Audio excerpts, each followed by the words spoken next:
The inquiry into whether to impeach President Trump is ramping up now that Congress is back in session.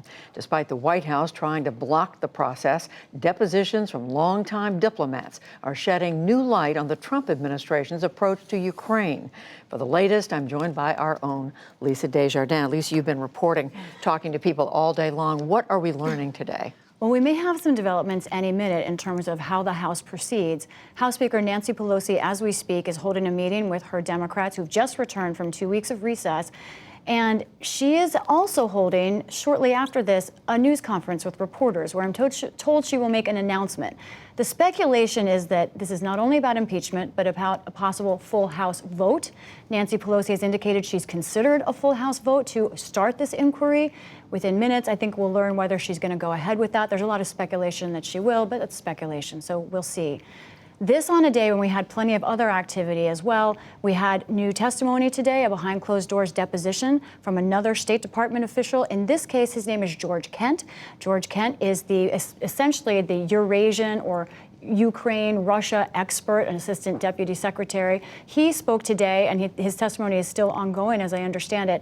Also today, we had Rudy Giuliani responded to a subpoena from the House for documents from him. He's obviously a central figure now. Let's look at what he said in this letter, just came out a few hours ago to the House that wants documents from him. He wrote defiantly that he said this appears to be an unconstitutional, baseless, and illegitimate impeachment inquiry. He is rejecting their requests for documents. Actually, it's not a request, it's a subpoena. It's interesting, of course, Judy, he's a former prosecutor himself. He knows the power of subpoenas. Here he is rejecting it, perhaps inviting a contempt move against him.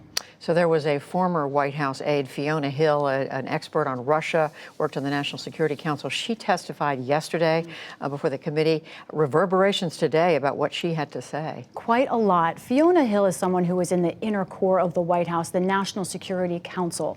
And here's what she testified. She said she was increasingly concerned about Giuliani and what some saw as sort of an underground or rogue diplomacy effort on his behalf with the president. She told John Bolton, the national security advisor at the time, and also a White House lawyer at Bolton's urging.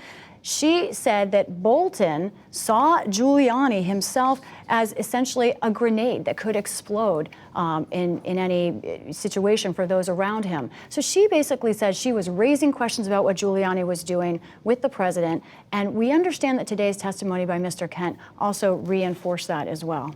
And Lisa, we know, frankly, it's hard to keep track because there's so many pieces of this happening. But what else are we expecting to see this week? Well, we have more deadlines for documents in class. We're waiting to hear from the Pentagon tonight. We're also waiting to hear from the Office of Management and Budget. We have just heard from the Vice President, Mike Pence, who was subpoenaed for documents. He has said that he does not feel he needs to respond. He does not see this as an official impeachment inquiry. We also have more depositions coming, Judy. Let's look at some of these faces. Here we're going to see some longtime diplomats. There you see Michael McKinley. He's actually a former advisor to Secretary Pompeo. There you see Gordon Sondland and also Laura Cooper. She's one of the assistant secretaries of defense. Let's highlight Mr. Sondland there because it was his texts that we looked at so closely a few weeks ago about the president wanting deliverables when it came to Ukraine. So his testimony is particularly something to focus on. And I know it's hard with all this going on to step back and look at it all, but where does this impeachment business stand right now overall? And you're waiting, as you said, we're waiting to hear from Speaker Pelosi. Okay, deep breath. Here's what we've got. First of all, a possible House vote, a full House vote on an inquiry. We're waiting minute to minute to learn about that. Second, after that, Giuliani concerns are rising, it seems, in all corners.